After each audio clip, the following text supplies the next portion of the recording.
Thank you, Mr. Chairman. So it wasn't long ago that the 1-2 punch of the pandemic and nearly 20 years of underfunding brought the IRS to its knees. We all remember the phones that weren't answered, the stacks of unprocessed returns sitting in boxes. But Democrats secured billions of dollars in long-term funding for the IRS so that you could do your jobs. And the turnaround has been truly remarkable. Yesterday was the tax filing deadline, and I want to congratulate you, Commissioner Werfel, and all of the hardworking folks at the IRS for a smooth tax filing system and season.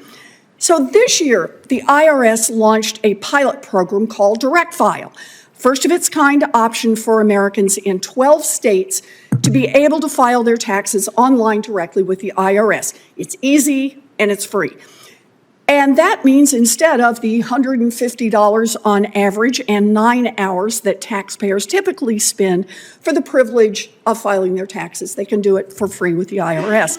So Commissioner Werfel, I'm sure your team is still going through all of the data from the filing season, but what is the feedback that you've seen so far on Direct File? It's been tremendously positive. The results of the pilot have been super encouraging for a couple different reasons. One, the product worked. Second, our partnership with the states, like Massachusetts, the state's product that we handed it off to, because once you do your federal taxes on Direct File, if you have a state income tax, then you have to do the handshake, like we did with the state of Massachusetts and the state of New York and others. That worked as well. Taxpayers told us in almost unanimity that it was easy to use, fast, secure, and of course free, which was the bottom line that people wanted to emphasize. So very, very encouraging results.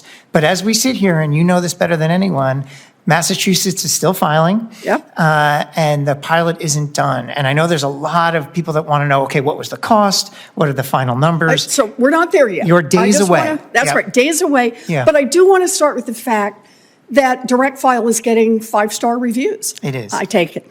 So taxpayers are raving. The phrase I've heard is so darn easy that they filed on their lunch break. And best of all, as you say, didn't have to worry about fees, didn't have to worry about ads, didn't have to worry about upsells. You know, the way that giant tax prep companies like TurboTax make their profits. So, of course, these tax prep companies are kicking and screaming and trying to shut the program down. And their lobbyist friends claim that it is somehow illegal for the IRS to provide a 21st century online tax form. This argument is laughable.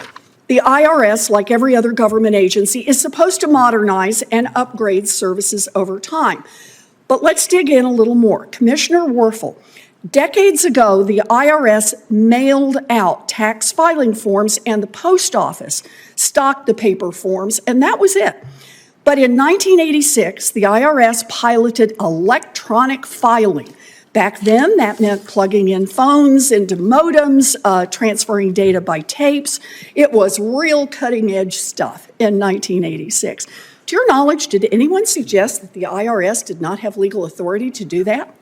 No. All right. Decades ago, a tax refund was a paper check. But in 1987, the IRS expanded the pilot and added electronic direct deposit to put refunds directly into people's bank accounts.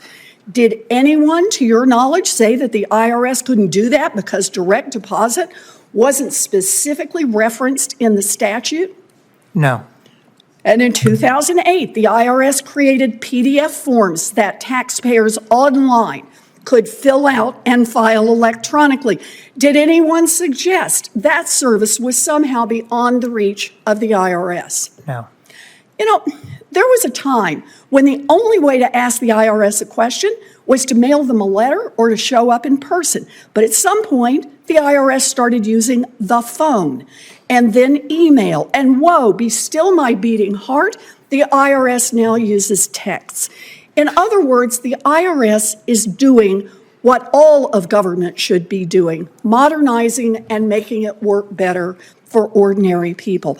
And there is a big return on the investment here The Economic Security Project studied the full costs and benefits of a full-fledged direct file program and determined that nationwide, direct file will save taxpayers $23 billion a year, including tax prep fees that they won't have to pay and tax refunds that people currently miss out on. I did the math. That's about $100 to individual taxpayers for every $1 invested in direct file. It is a great investment. Thank you for the program. As Thank you, much Mr. as I Chairman. agree with